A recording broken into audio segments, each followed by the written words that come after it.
জাগায় রইবেন পড়িয়া।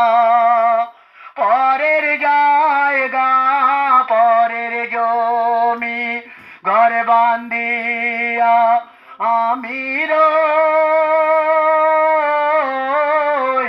আমি তো সেই ঘরের মালিক নই।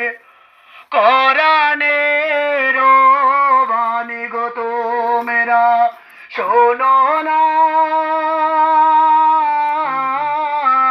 কবরেরা জাপের কথা ভাবো না। সাপে কাটবে গির্যুগ মারবে, হায় রে হায় আগুন যা লাইয়া গদি বেন কলি যায়। শের সময় হয়ে গেছে।